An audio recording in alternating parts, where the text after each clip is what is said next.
En fait, on va commencer. Alors, je le reprécise comme je l'ai écrit par message. Ça va être je vais plus amener ce temps plus comme une expérience de coaching où il y aura bien sûr une partie contenue. Euh, il y a une dimension de coaching, c'est-à-dire c'est un aperçu de comment ça se passe avec les personnes que j'accompagne. Du coup, la première chose que j'aimerais qu'on fasse, et après je vais vous faire une présentation, hein, c'est juste, en fait, quand on est dans la prospection, la vente, il y a quelque chose qui est extrêmement important, c'est la gestion de son énergie interne. Parce que quand on est dans une phase de découragement ou une phase de motivation très élevée, nos résultats vont être extrêmement, totalement, je dirais, être un gap énorme entre l'énergie basse, alors qu'il y a d'autres métiers, c'est moins le cas. D'autres actions sur lesquelles on va travailler où c'est moins le cas. Alors, une action très technique, bien sûr, ça va jouer, mais pas autant. Pas de souci, Maud. Si tu veux mettre ta caméra, tu es la bienvenue aussi. J'étais en train d'expliquer comment ça allait se passer. Mais j'ai un souci avec ton micro. Ben, écoute, on va faire avec. Si tu trouves une solution, tant mieux. Sinon, on va avancer. Alors, ce qu'on va commencer à faire, c'est ce que je fais souvent au début de session de coaching, c'est qu'on va d'abord commencer sur faire monter l'énergie interne de chacun. OK? Ça vous va? Ouais. Les autres, vous pouvez répondre dans le chat si vous n'avez pas votre caméra allumée. Alors, même si je ne vois pas les autres, je vais compter sur vous pour que vous jouiez le jeu. Ça va être très court, mais super mode, tout de suite sur la caméra. On va faire deux choses. La première chose, on va juste danser sur une musique très rapidement. On sait qu'à la caméra, vous voyez les autres, je vous le fais piège. confiance. C'est très rapide du coup là. Hein. Comment? On se sent un petit peu seul, hein, parce qu'on est seul à jouer le jeu avec la caméra. Ils vont arriver. Il y a Maud qui a dit qu'elle va mettre la caméra. Je compte sur les autres pour qu'ils mettent leur caméra au fur et à mesure. Je sais que c'est un gros changement entre les webinaires où on est dans un chat. Là, moi personnellement, j'aime bien les webinaires, mais j'aime surtout les expériences où on se voit. Parce que je suis très relationnel. Donc, c'est pour ça que j'ai mais tu m'étonnes. Ah, Maud, non. Allez. Maud. Ok, je vais lancer. Je vous fais confiance, Alexandre, Maud, et Marie et les autres. Ça va être très court. C'est juste pour se défouler. Je vais mettre, moi, une musique qui joue énormément sur mon énergie, qui me booste. J'ai une playlist, en fait, quand j'ai besoin d'être boosté. J'ai une playlist. Brice. Merci. Bienvenue à Brice. Bienvenue à Brice. Donc, je ne sais pas si tu as entendu, Brice. Si tu as dû entendre, tu étais là. Donc, je vais lancer une musique et je vous invite à juste vous défouler et à vous faire plaisir. Ton micro ne marche pas. Mais on va te voir bouger, ça c'est le plus important. Okay, donc, je vais partager ma musique et je vous invite à vous faire plaisir, à faire votre meilleure danse. Ça marche? Allez, c'est parti.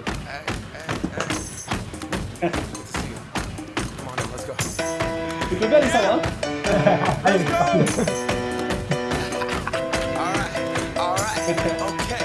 Marie, tu peux pas assez chaud, hein? Non, mais je vous encourage. Return to the Mac, get up what it is, what it does, what it is, what it isn't. Looking for a better way to get up out of bed instead of getting on the internet and checking a new hit. Me get up, first shot, come strut walking. A little bit of humble, a little bit of cautious. Somewhere between like Rocky and Cosby's for the game. Nope, y'all can't copy up. We're walking, and this here is our party. My posse's been on raw. Ok, voilà. Ça, c'était la première chose. Et on va faire un deuxième petit exercice qui va être très court. C'est un exercice qui est extrêmement puissant. Je ne sais pas si certains d'entre vous l'ont déjà testé. C'est pareil, si on peut être, entre guillemets, un peu découragé ou juste qu'on a besoin d'être dans une énergie de conquête où tout est possible, je vais vous faire vivre l'exercice. Je vous invite à fermer vos yeux. Donc, pareil, à ceux qui n'ont pas leur micro, je vous invite à jouer le jeu également. Vous allez voir, ça va être court, mais vous allez voir, ça va être une bonne expérience. Et je vais mettre une petite musique. Hop, voilà. Alors, ce que je vais vous inviter à faire, donc je vous invite à fermer les yeux, simplement, c'est de vous rappeler, vous connecter à quelque chose pour laquelle vous êtes extrêmement reconnaissant. Alors, ça peut être quelque chose pour laquelle vous êtes reconnaissant aujourd'hui ou pour quelque chose que vous avez vécu. D'accord ? Donc, l'idée, c'est d'être dans une énergie de gratitude, de reconnaissance. Juste de dire, waouh, ça, je suis extrêmement reconnaissant pour ça, pour une personne que j'aime, qui m'aime, pour telle chose qui m'est arrivée. D'accord ? Je vous laisse juste essayer de vous reconnecter à cette chose. D'accord ? Je vais le faire avec vous.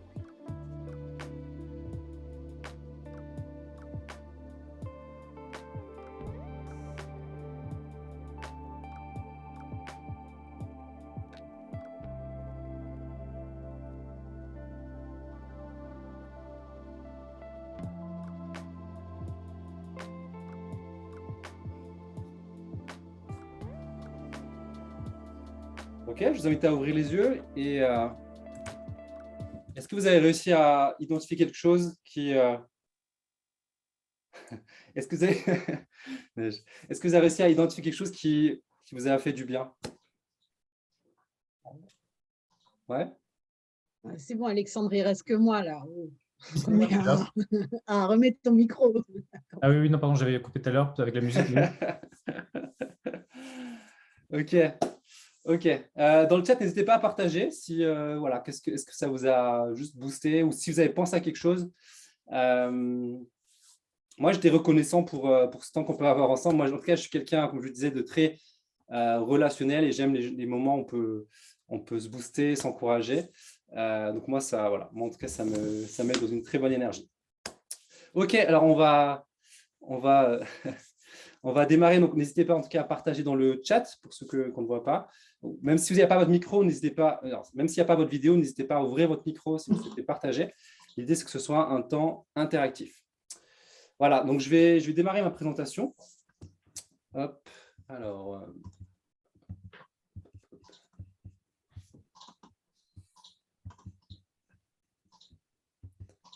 Voilà.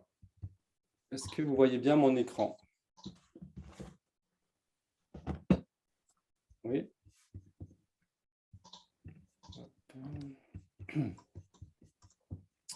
Ok.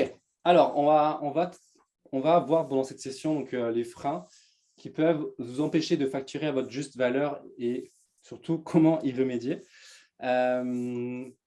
Moi, c'est un sujet qui me tient à cœur depuis pas mal d'années. En fait, moi, je suis freelance depuis 2010.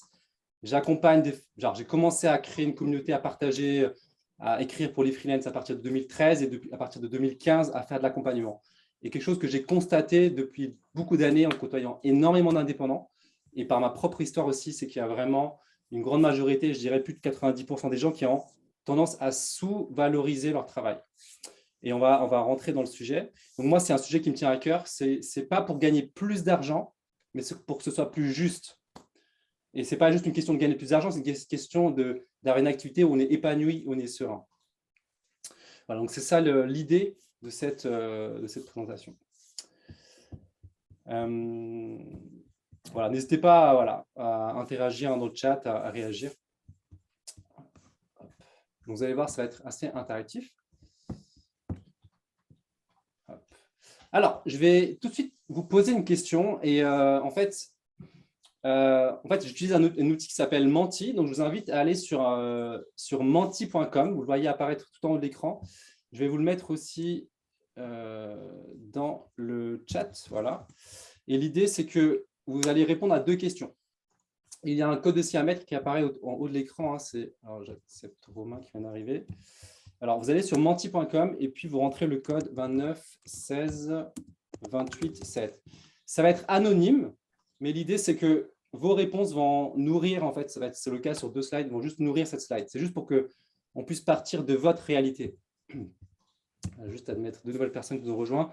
Bienvenue à Romain et Élise qui nous ont rejoints. Et je vous précise, si vous souhaitez mettre votre caméra, vous êtes les bienvenus. Donc, j'étais en train de dire que je vous invite à aller sur menti.com, mettre le code donc 29 16 28 7 que j'ai mis dans le chat. Je le remets une fois pour ceux qui sont arrivés. Hop, voilà, il y a Romain qui revient. Hop, voilà. Et ce que je vous invite à mettre, c'est juste 2 chiffres. Alors, il y a 2 possibilités. Alors, soit vous êtes déjà freelance et vous pouvez mettre donc, TJM, donc votre tarif journalier que vous facturez. Donc, ça, si vous êtes déjà en activité, vous mettez ça dans la première question. Ah ouais. En gros, c'est entre 0 et 1000. Donc, vous allez mettre voilà, vous voyez, c'est en train d'apparaître. Donc, vous mettez la facture que vous vendez ou que vous pensez vendre si vous n'êtes pas encore lancé. Et ensuite, vous mettez ce que vous pensez réellement valoir. D'accord ? L'idée, c'est juste de voir comment est-ce que vous le percevez aujourd'hui. Donc, déjà, là, on voit qu'il y a une, je veux dire, légère, qui est quand même pas si légère que ça, une différence d'au moins 25% supérieure pour ce qu'on pense réellement valoir. Voilà, donc je vous laisse encore remplir pour ceux qui n'ont pas encore rempli le champ. Donc, je vous invite à aller sur menti.com et mettre le code qui apparaît aussi en haut de l'écran, 29 16, 28, 7. Voilà.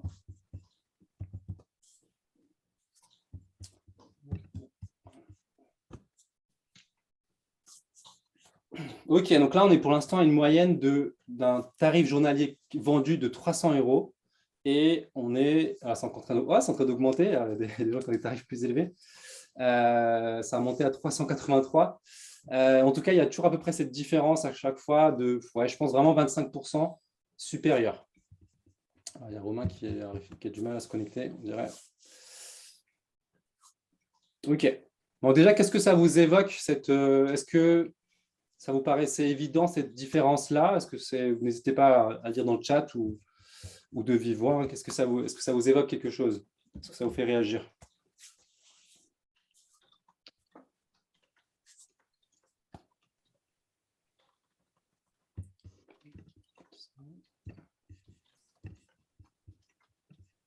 Alors, Maud qui dit « Waouh, la moyenne basse, c'est ce que je vise. » Hop. Ah, toi, tu vises 382 €. Alors, tout dépend. Alors, je précise, en fonction des secteurs, des métiers. Alors, je précise, par exemple, si vous êtes développeur, dans certains secteurs, le tarif peut être beaucoup plus élevé que certains profils créatifs. Voilà. Mais ce n'est pas forcément tout le temps le cas. Mais c'est juste que forcément, la moyenne qui apparaît là dépend forcément des profils qui sont ici présents, quoi. Donc là, l'idée, c'est… alors, là, c'est une question qui est juste intuitive. Là, je vois la question de Neige. Là, c'est juste qu'est-ce que vous facturez et qu'est-ce que vous pensez réellement valoir. Et vous allez voir dans la suite de la présentation. On va rentrer plus en détail sur comment le déterminer de manière… Ce que je vous conseille, moi, en tout cas, pour le déterminer de manière plus juste. Voilà. OK. Donc, si tes deux TGM sont égaux, Barbara, c'est super. Alors, soit c'est une très bonne nouvelle, soit c'est peut-être que tu n'as pas assez conscience de ta réelle valeur. Et ça, on va rentrer dedans. OK, super, merci d'avoir participé. On va continuer. Donc, il y a 11 personnes qui ont rempli, donc c'est super. On va continuer. Et effectivement, quand je vois ces tarifs-là, c'est plutôt des tarifs je trouve plutôt corrects par rapport au marché. Encore une fois, tout dépend des secteurs, mais voilà. Donc, c'est plutôt une bonne nouvelle. On va avancer. Bienvenue à Maud qui a mis sa vidéo. Yes. Bonjour. OK, on continue. Alors ça, je vais vous expliquer tout de suite. C'est une image qui est venue dans mon esprit le week-end dernier, pendant que je réfléchissais à cette présentation. Alors, je vais vous expliquer la définition de chaque mot. En fait, voilà, j'ai cette image qui m'est venue, c'est qu'il y a vraiment deux situations. On n'est pas forcément soit dans l'un, soit dans l'autre. Il y a une répartition entre les deux. Et je vais vous présenter c'est quoi les deux situations. Alors, et pour expliquer le contexte, c'est que moi, en fait, et c'est le cas de beaucoup de gens, je suis devenu freelance pour être plus libre. Et c'est la plupart des gens, quand ils m'expliquent qu'ils veulent devenir freelance ou pourquoi ils sont devenus freelance, c'est souvent la raison numéro 1. C'est gagner en liberté, choisir ses clients, choisir quand on travaille, plus de flexibilité où on veut travailler. Voilà. Donc ça, entre guillemets, c'est le rêve quand on se lance. Moi, ma réalité, c'est quand je me suis lancé, je suis devenu esclave de mon activité. En fait, en très peu de temps, je bossais beaucoup plus qu'avant que quand j'étais salarié.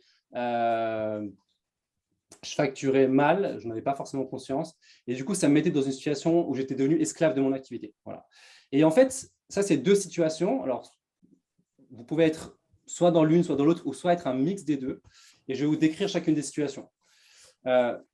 Esclave de son activité, c'est vraiment le fait de le subir. C'est finalement ne pas pouvoir vraiment choisir ses clients. C'est subir certains clients. Voilà, en fait, c'est le fait de pas forcément travailler avec ses clients idéaux. Voilà, c'est le fait de travailler beaucoup. C'est le fait de ne pas forcément pouvoir prendre des vacances quand on le souhaite. Et on ne se lance pas en freelance pour arriver dans cette situation-là. Sauf que cette situation-là, elle est réelle, elle existe pour beaucoup de gens. Voilà. Le freelance libre, lui, c'est justement, il est dans une situation où il peut choisir, où il attire les bons clients, où il n'a pas forcément travaillé de manière excessive, où il a un bon équilibre de vie. Voilà, donc ça, c'est la situation du freelance libre. Voilà. Donc, encore une fois, on n'est pas forcément que dans une situation ou que dans l'autre. Ça peut être une répartition entre les deux. Et je vais à nouveau vous poser la question. N'hésitez pas à réagir dans le chat. par rapport à ce que je partage. En tout cas, là, je vous repose une question. Hop. Alors, donc voilà, je vous ai donné 2 intitulés. C'est peut-être un peu fort le terme esclave, mais c'est vraiment l'idée de quand on devient de certaine manière esclave de son activité plutôt que l'activité à notre service. D'accord ?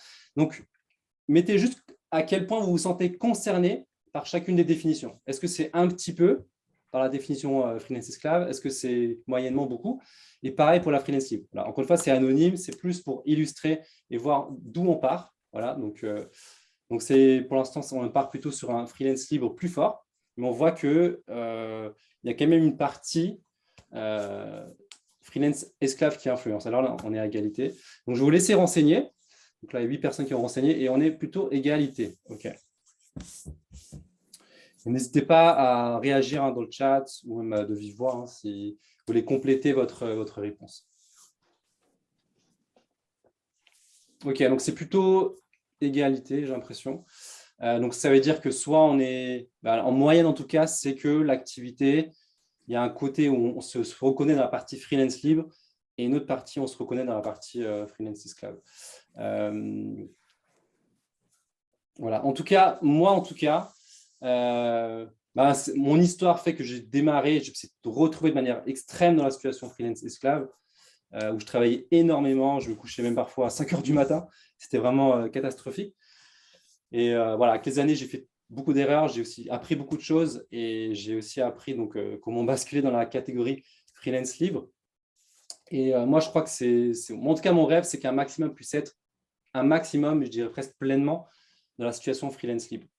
Voilà, et c'est ça l'objet de cette intervention, de ce temps ensemble.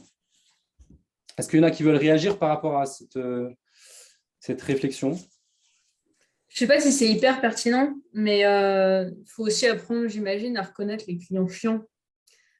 Parce que, il n'y a pas que la facturation, il y a aussi qu'il y a des clients, même s'ils payent ça, ils vont toujours demander plus, toujours nous faire perdre du temps, nous manquer de respect. Parce que pour moi, être esclave, c'est aussi être esclave d'un client qui paye, mais qui a un contrat.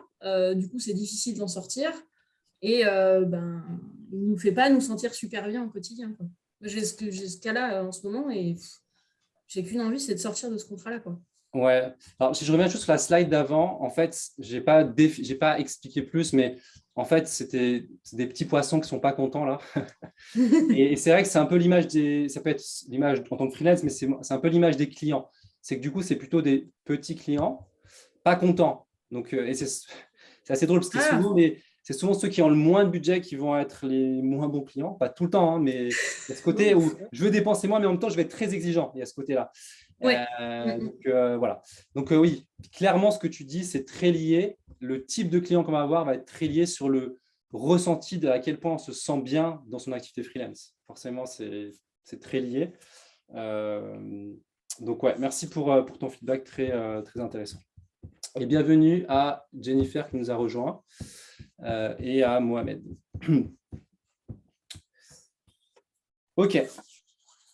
Donc, je vais avancer. Hop. Alors, je ne sais plus qui, je crois que c'était Neige qui disait ça. C'est en gros, comment est-ce qu'on peut définir le tarif, comment on peut définir le tarif idéal et sur quoi on se base. Je vais vous proposer en fait 2 manières de définir on va juste couper le micro de Jennifer. 2 manières de bien définir sa valeur. Il y a d'abord une partie, on va regarder sur l'aspect émotionnel, qui est extrêmement forte. Et ça va être une base pour aller après sur une partie plus rationnelle. D'accord ? Donc, on va commencer à identifier qu'est-ce qui peut dysfonctionner, qui va faire qu'on ne va peut-être pas facturer la juste valeur. Et du coup, le problème, c'est que quand on est dans une situation où on ne facture pas sa juste valeur, c'est un cercle vicieux qui nous amène dans la situation du freelance, plus proche de la situation freelance esclave.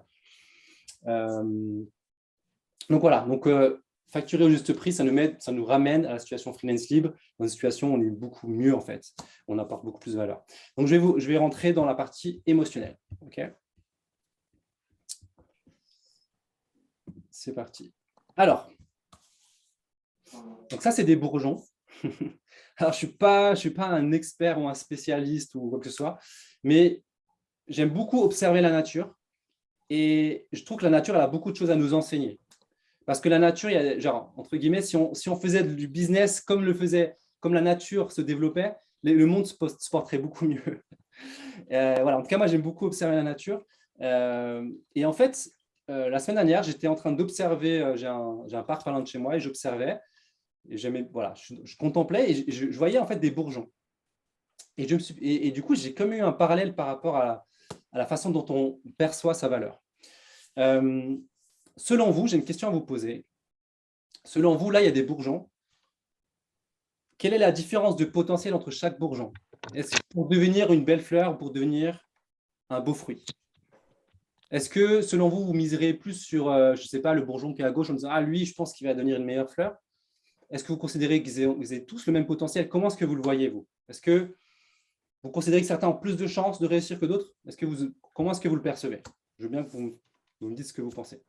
En gros, quel est le potentiel de chaque bourgeon de devenir une super fleur ou un super fruit? Alors, Brice qui dit tous équivalents. OK. Ça doit dépendre de l'exposition au soleil, j'imagine. Ah, on sent les experts là. Yes. Neige, il est déjà il est déjà plus loin, il voit le partenariat, l'équipe fait la force. Ouais, effectivement, il y a forcément des critères qui vont faire que ça ne va pas être exactement pareil pour chacun. Mais je dirais, dans ce qu'il y a dans ces bourgeons, le potentiel qu'il y a à l'intérieur, ils ont chacun, tous, le potentiel de devenir une magnifique fleur. Après, il y aura les circonstances qui vont faire qu'ils vont évoluer différemment, mais le potentiel est le même. Alors, merci Élise pour la précision. Tous n'ont pas forcément donné des fruits, mais moi je parle du potentiel. C'est qu'en fait, il y a du coup des circonstances qui vont faire, ou des règles, ou voilà, tu dis la sélection naturelle, qui va faire que certains vont être meilleurs que d'autres, mais le potentiel est le même. et Neige, tu vas comprendre pourquoi je parle de cette image-là. C'est de comprendre vraiment la notion de potentiel. En gros, moi, j'ai bien aimé le retour de Brice, je suis d'accord, c'est que le potentiel est le même pour chacun. Alors, en gros, pourquoi je partage cette image? En fait, pour moi, il y a deux mentalités, il y a plusieurs manières de les définir. Il y a une que j'appellerais la mentalité de manque et l'autre la mentalité d'abondance.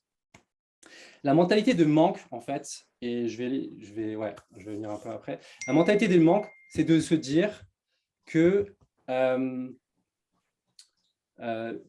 exemple, un exemple de croyance dans la mentalité de manque, c'est je n'ai pas la fibre commerciale. Donc en gros, il y a des gens qui sont bons pour vendre et moi, je n'ai pas ce truc-là. En fait, il y a une croyance derrière qui est de croire qu'il y a des gens qui sont… Bien sûr, il y a quelque chose qui… On est tous différents. Mais c'est comme si certains, ils sont nés, ils vont être très forts dans quelque chose et d'autres vont être très mauvais. Et ça, c'est une croyance qui est un peu en mode un peu fatalité. Ça veut dire que voilà, certains vont être bons, d'autres mauvais. Voilà. La mentalité d'abondance, c'est une mentalité de se dire, et ça c'est dans un livre que j'ai lu sur la psychologie de la vente de Brian Tracy, c'est qu'en fait, en moyenne, une personne utilise 10% de son potentiel. Ça veut dire que le potentiel est énorme. Le potentiel est énorme, c'est juste qu'on ne l'exploite pas. Et donc, si on utilise 10% de son potentiel et on a l'impression que c'est le maximum de notre potentiel, on restera toujours plafonné à ce potentiel-là. Alors que si on a conscience que notre marge de progression est énorme, notre capacité est énorme, on sait que s'il y a par exemple besoin d'apprendre la vente, d'apprendre à être un commercial, d'apprendre à faire de la prospection, toutes ces compétences-là, apprendre le business, toutes les compétences qui vont permettre de développer son activité de freelance, de facturer le juste prix, de générer le bon chiffre d'affaires pour vivre sereinement, on va les acquérir. Donc pareil, ces deux mentalités, vous n'êtes pas forcément dans l'une ou de l'autre, c'est un peu comme la question d'avant, c'est que vous pouvez être dans une répartition, plus ou moins dans l'un ou dans l'autre, ou voilà, peut-être 50-50. D'accord. Et ça, donc là, en fait, alors genre un cœur. Ah oui, vous pouvez mettre des cœurs en fait sur le slide, je ne savais même pas. Ça va faire une grosse différence en fait. Je vais vous partager donc un point concret par rapport à votre tarif et votre chiffre d'affaires. on a tous des barrières psychologiques par rapport à l'argent. J'ai un exemple, par exemple, si on dit mon tarif journalier de 300 €, de 400 €, on a à un moment donné, on arrive à une limite où on a l'impression d'arriver au plafond, en fait. Par exemple, on va dire, moi, si je facture 500 €, je ne suis plus à l'aise. Donc, en fait, il y a une barrière qui est psychologique, pas forcément rationnelle, qui est plus émotionnelle, qui est liée à notre rapport à l'argent, mais qui est aussi liée à notre perception de notre propre valeur, et donc notre capacité à apporter beaucoup de valeur.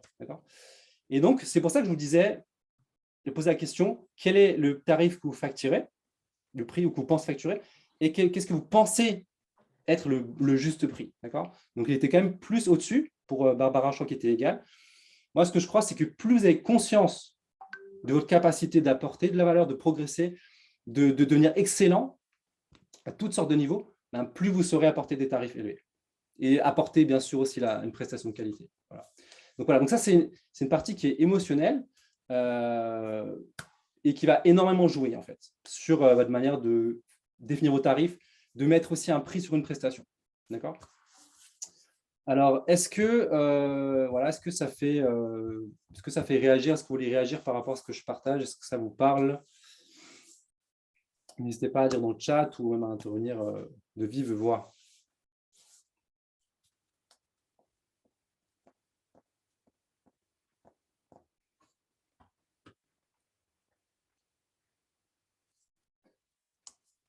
Pas de remarques? Est-ce que ça… Alors, Brice, tu dis ce qui n'est pas évident, c'est de passer d'une mentalité d'abondance à une mentalité de manque. Ou tu parles de l'inverse. Est-ce que tu veux passer de la mentalité d'abondance à manque ou manque à abondance?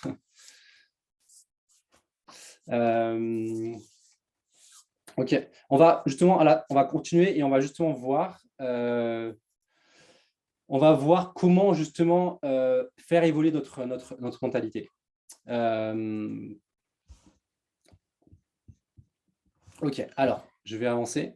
Alors, ce qui va beaucoup… En fait, on arrive à un sujet qui est en fait qui est très lié forcément à la confiance en soi, à l'estime de soi. Moi, je le constate, je contacte beaucoup de personnes, j'accompagne pas mal de personnes, et en fait, plus le niveau de confiance en soi est élevé, plus ça va être facile de vendre, plus ça va être facile de mettre des tarifs, plus les bons tarifs, qui vont être des meilleurs tarifs, de bien vivre de son activité. Et en fait, ce que je vous montre là est très lié, en fait, très lié à, du coup, au niveau de confiance en vous que vous allez avoir. Ce qui peut vous mettre dans une mentalité ou dans des croyances qui va vous limiter, comme être un limitateur de vitesse, quelque chose qui va vous brider, un plafond de verre, ça va être ce que je vais vous partager là, en fait, qui est une expérience personnelle. Ça peut être des choses qu'on vous a dit, qui du coup ont dénigré votre confiance en vous.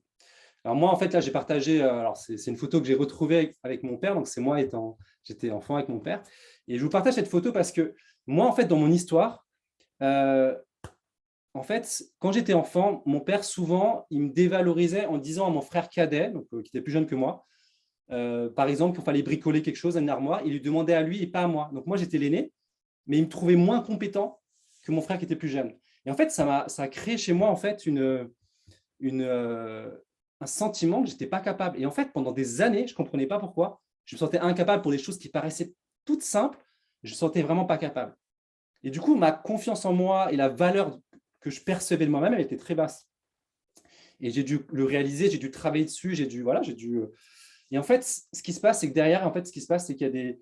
Moi, j'appelle ça… Du coup, pour moi, c'est un mensonge, c'est qu'il y avait quelque chose que je croyais sur moi qui était faux, en fait, et qui m'a maintenu dans une mentalité, dans des croyances qui, en fait, faisaient que le jour où j'ai dû commencer à mettre un tarif, je le mettais plutôt bas, en fait. Donc, voilà. Donc, c'est ça, c'est que on a tous des choses qu'on nous a dites ou des choses qui sont des idées ou des choses qu'on nous a dites qui sont des choses qui sont fausses, donc des mensonges. Donc, l'idée, c'est de les identifier et de les remplacer par la vérité. Et en fait, moi, il y a une liste comme ça très longue de choses où je me disais, je ne suis pas bon pour ça. Je me disais, je ne suis pas bon pour la vente, ce n'est pas mon truc, je ne suis pas bon pour créer du contenu. En fait, j'ai une liste qui est encore, je dois travailler aujourd'hui, qui était assez longue. Toutes les choses pour lesquelles je ne me trouvais pas bon et qui me limitaient dans tout ce que je vais faire dans le développement de mon activité. Et donc, l'idée, c'est de bien les identifier et après de les remplacer. Si vous vous rendez compte que c'est faux, que c'était quelque chose qui était faux qu'on vous a dit ou qu'on vous a fait croire, ça va être de le remplacer par la vérité. Donc, moi, je pensais que je n'étais pas capable de bricoler ou faire plein d'autres choses, mais je me suis rendu compte qu'en fait, non, toutes ces choses-là, je peux les acquérir, j'en suis capable. Et la perception de moi et de ma valeur, elle a progressivement vraiment changé. Donc, il y a Neige qui dit « La négativité, la dévalorisation de soi par timidité, peur et autres engendre une sorte de barrière mentale qui va nous limiter dans le quotidien, tout à fait. Dans l'ombre de ton frère, j'ai connu. » Merci du partage, Neige. Voilà, donc on a chacun notre histoire, on a chacun des choses qu'on a vécues, qu'on a entendues, qui vont aussi nous influencer. Alors, je vois que c'est juste Thomas qui vient de nous rejoindre.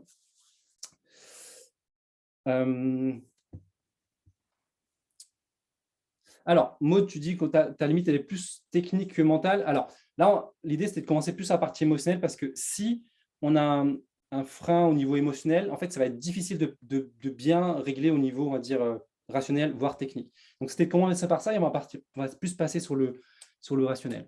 Je posais ma question, c'était plus, comment je sais que c'est technique et pas émotionnel du coup? Moi, la première question que j'inviterais à te poser, c'est en fait, à quel point… Alors, imaginons que tu es face à une situation qui est plus difficile que d'habitude, vraiment un client qui a un besoin qui te challenge, à quel point tu as confiance en toi, tu vas réussir à y répondre, tu vois. À quel point c'est là où tu peux plus voir si c'est plus de l'ordre de l'émotionnel, tu vois. Donc, ça dépend de la demande. Enfin, si on me demande de coder quelque chose, je ne sais pas faire, je lui dis quoi. Mais si on me demande quelque chose que je pense pouvoir apprendre rapidement et que ça m'intéresse, je dis oui. Du coup, d'accord. Je suppose que dans ce cas, c'est technique, quoi. Ouais, je comprends. Donc, on va avancer sur la partie plus rationnelle, qui va peut-être plus répondre à ta question. Voilà. En tout cas, voilà. Donc, comme je dis, il y a une partie émotionnelle et on va passer sur l'autre partie. Donc là, c'était déjà, entre guillemets, d'identifier, entre guillemets, si ce que je partage là, s'il y a des choses qui résonnent, c'est commencer à essayer de l'identifier, de le noter et à commencer à travailler dessus. Parce que ça va beaucoup influencer le résultat, mais c'est un travail de fond, c'est pas magique. En tout cas, déjà, en tout cas, de prendre conscience et d'essayer de remplacer quelque chose qui est faux par quelque chose de vrai, c'est déjà très puissant. Okay. Voilà. Donc, on va passer à la partie plus rationnelle, où il y a quand même une sorte encore d'état d'esprit. Et tu me diras, Maud, si ça t'aide dans ta réflexion. Alors, là, je vais continuer à être sur l'image de la nature. En gros, le monde freelance ressemble beaucoup à l'image de gauche. C'est-à-dire, et ça, on le voit sur certains sites, mais moi, ça vous parle, c'est que l'image, c'est que je prends des graines dans ma main, et dans ma main, ces graines, c'est comme des missions freelance. Je les jette par terre, et là, il y a plein de poules qui se jettent dessus. Alors, ce n'est pas le cas de tout le monde ou dans toutes les situations, mais globalement, le monde freelance, parfois, il ressemble à ça. C'est-à-dire, on va mettre des freelance en concurrence, course au prix le plus bas. Voilà. Donc ça, c'est des choses que j'ai vues. Et en fait, dans ce cas-là, la mentalité que ça va générer, alors, je vais vous décrire un peu l'état d'esprit que ça génère. C'est qu'en fait, vous allez définir votre tarif en vous comparant. Vous allez vous comparer aux autres freelance. Vous allez regarder les tarifs des autres, vous allez dire « Ah, est-ce que je me mets un petit peu en dessous ?» Donc, vous allez surtout vous comparer. Parfois, vous allez peut-être pouvoir vous décourager parce que vous allez voir quelqu'un qui est beaucoup plus fort que vous. Voilà, donc ça va être surtout, en fait, c'est inconsciemment, même si on sait qu'on l'a vu cette semaine, que l'idée c'est de voir les autres comme des partenaires, inconsciemment on voit les autres comme des concurrents, un peu comme ces poules qui vont se battre pour manger des graines. Et en fait, c'est une approche, je dirais, pour moi en fait, c'est une approche qui est un peu égocentrique. C'est un peu la loi de la survie, c'est chacun doit réussir à survivre. Donc voilà, donc ça crée cet état d'esprit-là. Et donc voilà, en tout cas, beaucoup définissent leurs tarifs en se comparant. D'accord ? Et pour moi, ce n'est pas une bonne base. Ce n'est pas la bonne base pour définir la juste valeur que vous apportez. Et l'état d'esprit, je fais un commentaire, mais l'idée, c'est de passer sur l'autre image qui est en fait, donc à gauche, c'était plutôt les poules industrielles, et à droite, les poules qui vivent dans la nature, en fait. Et du coup, il y a quelque chose qui est harmonieux, parce que la nature, elle est bien faite, où en fait, ils vont contribuer à ce que la nature fonctionne bien, la nature va être aussi bénéfique pour eux. Et du coup, c'est une harmonie. Et c'est vraiment quelque chose, on est dans la collaboration. Et donc, en fait, les poules apportent beaucoup de valeur à leur environnement et inversement. Alors, concrètement, donc c'était une image, mais concrètement, qu'est-ce que ça donne? C'est passer à une mentalité, on se compare aux autres, donc c'est très centré sur soi, plutôt un état d'esprit, on va plutôt se dire à quel point je résous les besoins de mes prospects, à quel point je sais répondre aux besoins de mes clients, à quel point je leur apporte de la valeur, à quel point est-ce que je suis capable de, genre, je vais vraiment chercher à être excellent pour leur apporter de la valeur. À quel point ils vont être satisfaits. Et en fait, en étant focalisé sur eux, la manière de déterminer le prix va être extrêmement différente. D'accord? J'en ai un exemple. Par exemple, il y a beaucoup de gens qui vont dire « Ah, je n'ai pas beaucoup d'expérience, donc je mets un tarif bas. » C'est une mentalité qui est plutôt centrée sur c'est plus tu as un gros CV, plus tu as une grande expérience, plus tu factures cher. Donc, on se compare tous les uns les autres. On est une bibliothèque et plus on a d'années d'expérience, on met un tarif élevé. D'accord? Donc, voilà, ça, c'est comme ça que beaucoup vont le concevoir. Alors qu'en fait, moi, j'ai connu des gens qui étaient pas forcément très expérimentés, mais ils ont réussi à répondre à des problématiques. Et très bien, à ce moment-là, ils ont commencé à facturer très cher et beaucoup plus cher que plein d'autres freelance qui étaient plus avancés. Parce qu'ils ont compris que le plus important, c'était de répondre à un besoin. Donc voilà, donc là, il y a un switch d'état d'esprit, encore une fois. Peut-être que vous êtes un mix des deux, mais plus vous êtes dans l'état d'esprit de la poule naturelle, c'est-à-dire focaliser sur le bénéfice que j'apporte à l'autre et pas en me regardant à moi, en fait, à mes limites, à mon nombre d'années d'expérience, ça va changer la façon de définir une valeur, définir un prix, définir un chiffre d'affaires. Ok, je vais juste lire du coup le commentaire de Élise.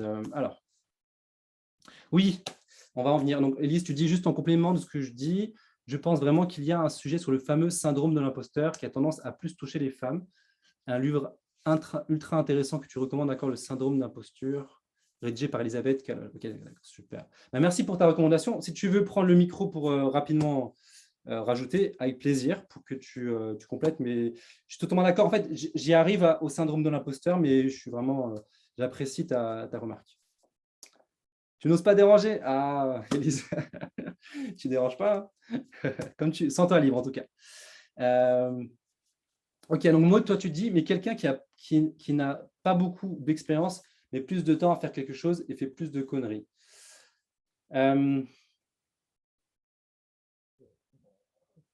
Oui, en fait, il y a un côté… C'est mon expérience, hein, pour le coup. C'est parce que j'ai démarré il y a 2 ans et j'ai eu quelques clients. Et au début, j'ai bien fait de ne pas me facturer trop cher parce que j'ai fait des conneries. Et là, je commence à monter mes prix, mais parce que je commence à avoir un peu d'expérience aussi. Alors oui, ça me paraît normal. Je n'ai pas dit que le facteur expérience ne joue pas. C'est juste que l'indicateur le plus important, c'est de regarder à notre capacité à répondre aux besoins et pas forcément à l'indicateur expérience. Mais bien sûr, si tu te rends compte que tu n'es pas encore en mesure d'apporter énormément de valeur ou de répondre totalement bien aux besoins, ta valeur va se déterminer par rapport à ça. Tu vois? Mais bien sûr, plus il y a d'expérience, plus logiquement, on va être plus capable. D'accord? Mais c'est juste là où on porte l'attention, en fait, qui va quand même changer la façon de percevoir les choses. D'accord? Et peut-être tu peux avoir une marge de progression très rapide pour plusieurs raisons. Et en très peu de temps, tu peux apporter beaucoup plus de valeur parce que tu as appris tes erreurs, par exemple. Tu vois? Par exemple, je vous donne un exemple. Dans le salariat, tous les ans, on peut augmenter peut-être de 1%.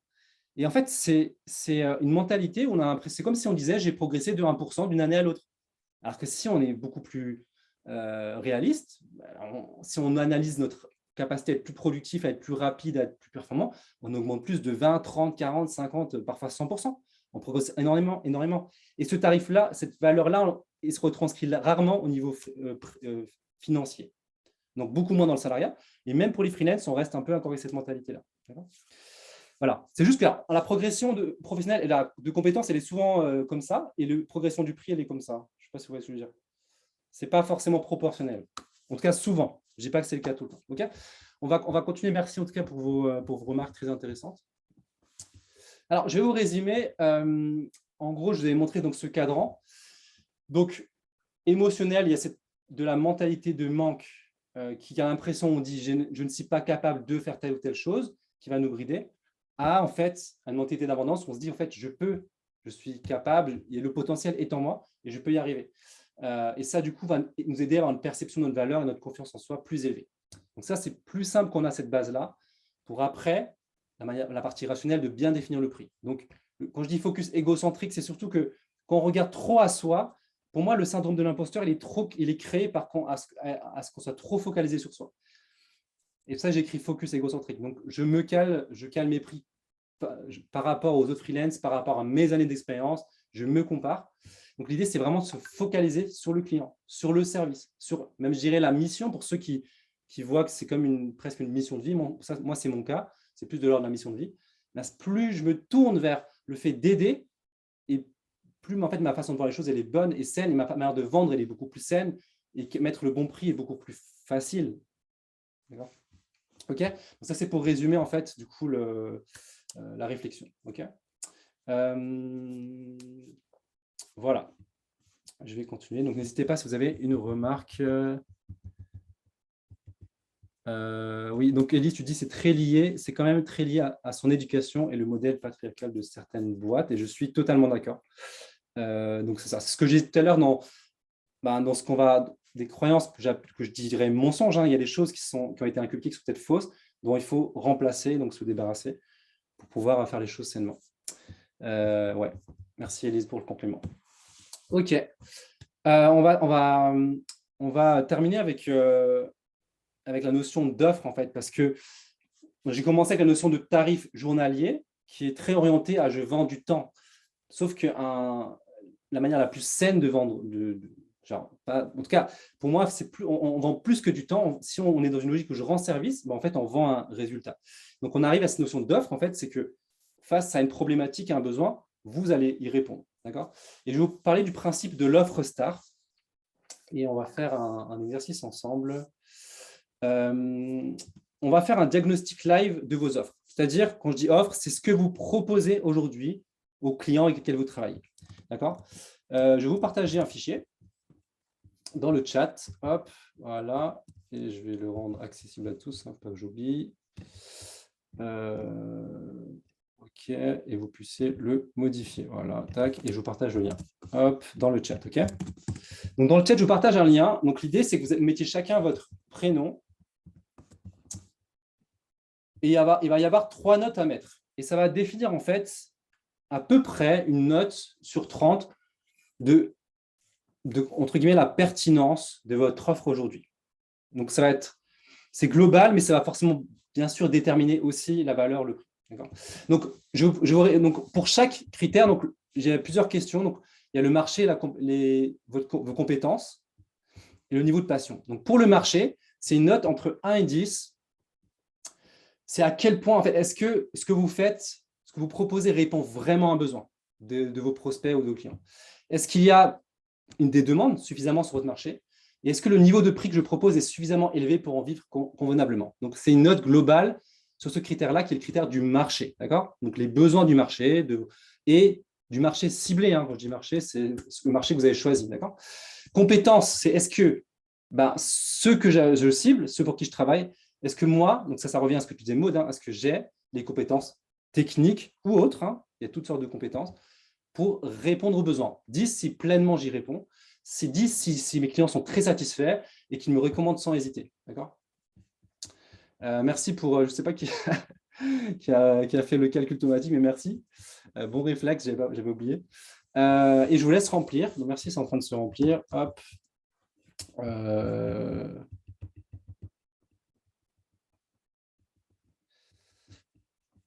Le temps plutôt du côté du client, c'est lui qu'on fait gagner du temps, c'est lui qui c'est ça qu'il cherche. Ouais, Neige, n'hésite pas. Ah oui, je crois que ton micro ne marche pas, mais j'ai vu ta remarque. En tout cas, je vous laisse remplir. Voilà, pour ceux qui ne. Voilà, en tout cas, je vous laisse remplir. Il y a Eric qui vient d'arriver. Hop. OK. Alors, on va faire une moyenne ici. Je vais regarder.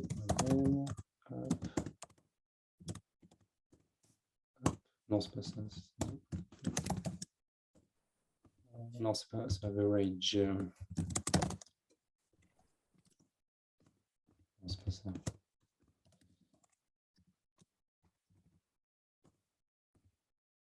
Voilà. Et 16, voilà. OK, on a une moyenne de 17 sur 30. Alors, ah non, c'est parce qu'il y a des zéros. Hop, c'est plus élevé que ça. Hop, voilà. Ouais. Alors, pour ceux, je crois qu'il y a quelqu'un qui nous a rejoint. Je vais remettre peut-être le lien. On est en train d'évaluer la pertinence de l'offre. Hop, je vais remettre dans le chat. Je ne sais pas pour ceux qui nous ont rejoints. Et ça nous donne une note, okay, qui est plutôt en moyenne, donc là, je suis autour de 25 en moyenne. OK. Alors, je vous ai rajouté une colonne remarque, qu'est-ce que je pense de ma note? Est-ce qu'en faisant cet exercice-là, vous vous dites, c'est à quel niveau qu'il faut que j'améliore ou que j'optimise ou que c'est où que ça pourrait être amélioré? Donc, si vous êtes satisfait de votre note, ça vous convient, très bien. Mais si vous voyez un levier d'amélioration, peut-être précisez-le dans la dernière colonne. Voilà, OK. Voilà. En tout cas, donc, l'idée de l'offre STAR, c'est que la note soit suffisamment élevée. Et plus la note est élevée, plus ça va être facile à vendre. Plus ça va être facile à vendre au juste prix et plus ça va être construire une activité qui va être solide sur la durée parce que vous allez avoir du plaisir, ça va être motivant et vu que vous avez les compétences aussi pour y répondre, à ce moment-là, ça garantit du coup des clients satisfaits. Déjà, ça facilite d'avoir des clients qui sont très satisfaits. Ok, je vois des remarques. Donc, Naji qui dit « Ma note est peut-être améliorée. » Je vais lire ici. Hop, voilà. Si je cible plus précisément les clients ainsi que la compétence, qui sera toujours en progression. OK, effectivement, bon point. Maud, donc meilleure prospection, formation technique continue. Donc, Maud, tu es à 29. Donc, en gros, ça veut dire que tu es déjà pratiquement au maximum. Donc, en gros, plus tu vas monter en compétences techniques, tu vas encore pouvoir… Bon, tu es déjà à 10 sur 10, donc tu es déjà au max. En tout cas, au-delà des compétences, c'est écrit compétences, mais encore une fois, c'est orienté capacité de répondre aux besoins. Donc, si tu y réponds, c'est super. Donc, effectivement, si tu es déjà super, à ce moment-là, c'est que de la progression. Mais si je monte en compétences, je peux viser d'autres clients aussi. Là, je suis en 10 pour ces compétences-là, donc ces clients-là, quoi. Mais effectivement, je peux taper dans des budgets un peu plus intéressants. OK, alors à ce moment-là, tes notes, peut-être, moi, ma question sur le marché, c'est aussi évaluer le marché. Si tu es sur un type de client qui est pas mal, tu n'es peut-être pas sur 9 sur 10 à ce moment-là. En tout cas, dans ta perspective des choses. Si tu vois des clients qui sont meilleurs, à ce moment-là, tu es peut-être à 7 au niveau du marché ou à 6, tu vois. Parce que tu sais que c'est une question, toi, c'est plus au niveau du ciblage que tu as besoin de progresser, de taper dans des clients peut-être plus élevés, plus qualitatifs à voir, tu vois. Voilà. En tout cas, merci pour vos remarques. Donc Élise, au niveau des compétences, déléguer à certains partenaires, OK, pour te concentrer sur ses forces, excellent. Alors, Thomas, manque de compréhension du marché et de ses besoins fluctuants. Effectivement, c'est extrêmement important de comprendre le marché et surtout comprendre les clients qu'on vise, parce que, OK, améliorer ma relation client, parce que je vois un 5 sur 10 pour Brice. Effectivement, ça joue beaucoup. Donc, en tout cas, effectivement, voir comment répondre mieux aux besoins du client, c'est un enjeu pour toi. Donc, effectivement, Alexandre, pareil, tu es sur un enjeu de niche, vu que tu es au niveau du marché. Définir l'offre pour Charlotte. Mieux définir l'offre, effectivement. OK. Et Romain, OK. Super. En tout cas, bravo pour vos auto-analyses. Je trouve ça très clair, plutôt lucide par rapport à votre offre actuelle. Voilà. En tout cas, je vais revenir à ma présentation. Hop. Donc, l'idée de l'offre STAR, c'est que si vous avez le sentiment, en tout cas, que votre offre se vend, quand je dis se vend facilement, c'est que quand vous êtes en face de la bonne personne, normalement, c'est plutôt fluide et efficace pour vendre au juste prix. Bien sûr, il y a plusieurs paramètres à prendre en compte. C'est aussi bien savoir vous vendre, avoir la bonne méthode, etc. Mais entre guillemets, ça, c'est un critère qui montre que vous êtes sur la bonne voie vers une offre STAR. Que voilà, justement, qu'il y a la passion, que c'est une bonne base pour vivre sereinement votre activité.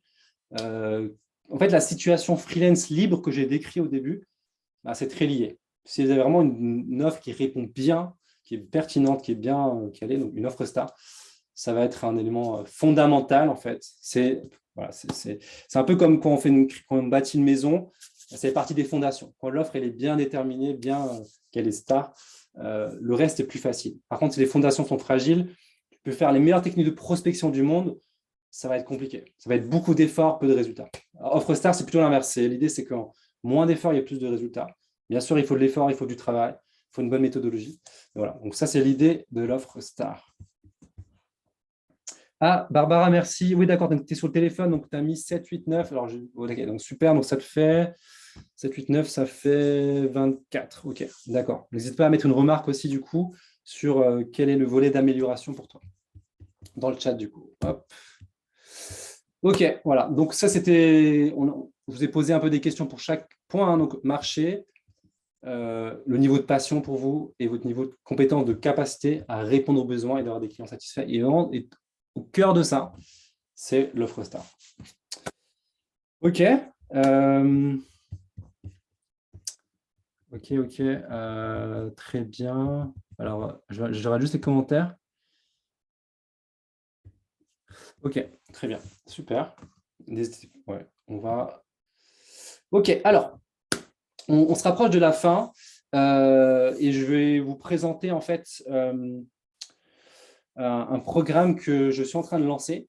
En fait, donc tout ce que je vous ai partagé là, en fait, c'est un échantillon, un aperçu de moi, ce que je propose en termes d'accompagnement.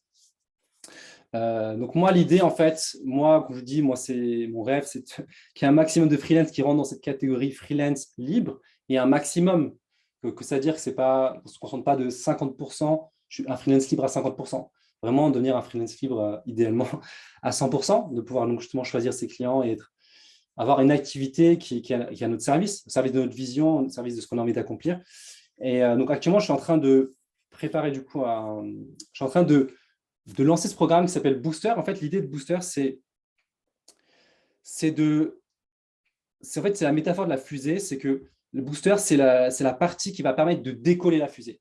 Et en fait, en ce qui concerne la prospection et la vente, l'idée, c'est de vraiment créer un système pour permettre en fait un coup d'accélération, un décollage, d'avoir un système qui fonctionne pour décoller, pour attirer les bons clients, pour avoir une offre star, pour réussir à vendre au juste prix auprès des bonnes personnes. Donc, tout cet aspect-là.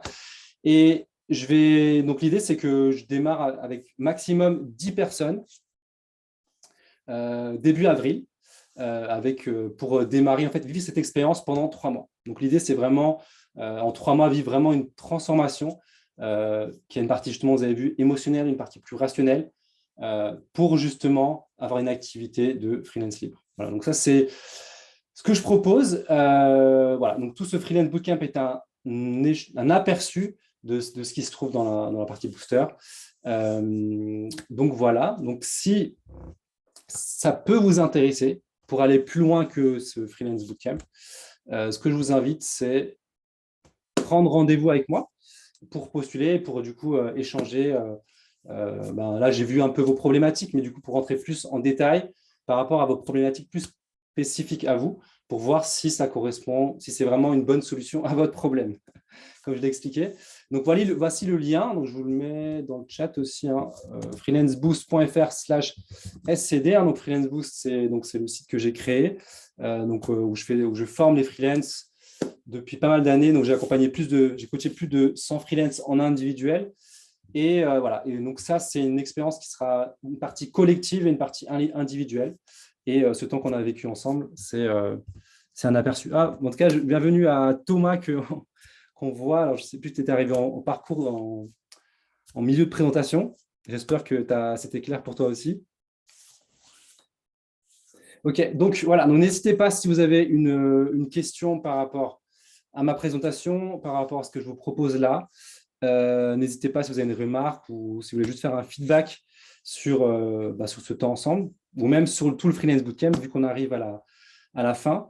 En tout cas, merci pour ce temps passé ensemble. Donc n'hésitez pas à réagir. Est-ce que vous voulez partager un feedback de ce que vous retenez de ce temps?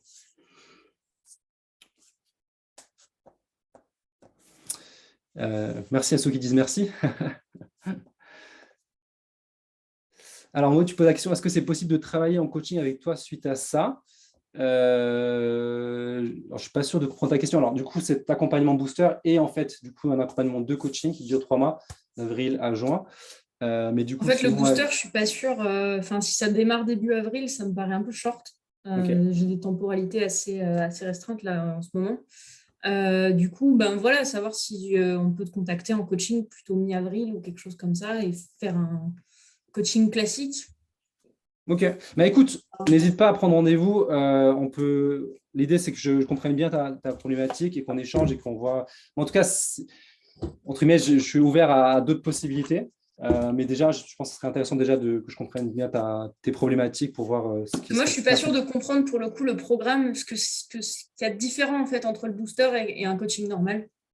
Du coup, alors l'idée, c'est qu'il y a toute on va dire, un contenu. En fait, en gros, ça va se fonctionner par challenge, c'est-à-dire que à chaque fois, il y aura des objectifs à atteindre et il y a une dimension de groupe aussi, où à chaque fois, il y aura des étapes comme des niveaux à franchir pour définir son offre star, commencer à enclencher un travail de prospection, créer son système de prospection. C'est juste qu'entre ce programme-là, qui est tout un environnement qui te permet de partir de la situation actuelle à la situation que tu vises, voilà, tu as tout l'environnement qui est créé pour ça pendant 3 mois. Voilà. Après, si tu veux faire un coaching, une séance de coaching sur mesure, c'est juste que c'est du sur mesure par rapport à besoins spécifiques. Là, c'est vraiment tout l'ensemble, tu vois. Mais en tout cas, si tu as des questions, le plus important, c'est déjà que je comprenne tes besoins. Et si tu veux, on peut échanger. Tu prends rendez-vous et on peut échanger au téléphone. Et je verrai. Oui, ce sera peut-être plus simple. Ouais, je pense, ouais. OK. Par rapport à ta question neige, en fait, c'est… je ne sais pas si tu es encore là. Le mieux, c'est qu'on en parle au téléphone parce que, en fait, c'est aussi la manière que j'enseigne la vente. Un prix doit être expliqué dans un contexte. Donc, le plus important, c'est déjà de comprendre ta situation, tes problématiques. Et à ce moment-là, je verrai s'il y a du sens à ce que je te propose, ce que mon accompagnement ou pas. Si ça n'a pas de sens, ça ne sert à rien d'arriver au tarif. Voilà. Donc, merci à chacun de votre participation. Et peut-être, dites-nous juste peut-être dans le chat ou à vive voix, c'est quoi la principale chose que vous retenez de ce temps ensemble?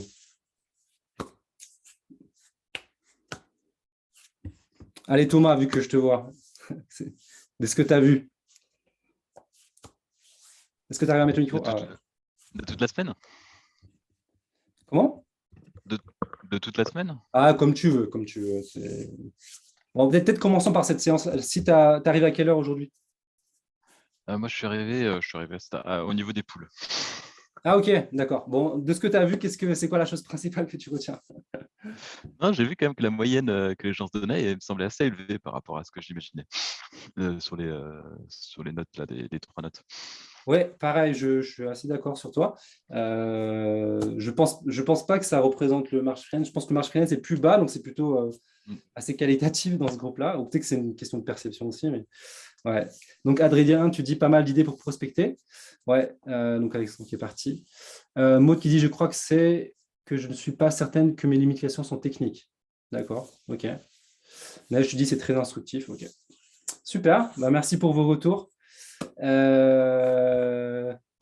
Écoutez, c'était un plaisir en tout cas de faire ce freelance bootcamp ensemble. Je vous contacte, avec mon assistante Karine qui est présente ici. On va aussi juste vous contacter pour avoir si vous êtes d'accord, en tout cas, de remplir un formulaire un peu de bilan, de satisfaction, de retour par rapport à cette édition-là, pour savoir aussi comment l'améliorer, d'avoir vos feedbacks, vos retours de ce qui est amélioré, aussi ce que vous retenez de manière globale. Et voilà. Et en tout cas, pour ceux qui le souhaitent échanger de vive voix, ce sera avec plaisir pour voir si on peut aller plus loin. Donc, tu dis, Élise qui dit merci, super les métaphores sur la nature, grande fan. Ah, super. Excellent. Ouais. En tout cas, voilà, c'était un super freelance bootcamp. Merci pour votre participation et au plaisir d'échanger. N'hésitez vraiment pas. Je suis dans le groupe WhatsApp, n'hésitez pas, vous avez vu le lien aussi.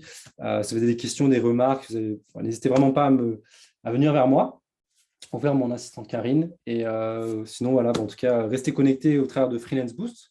L'aventure continue. Et voilà, je vous dis à très vite. Merci à Brice, même si on n'a pas pu t'entendre.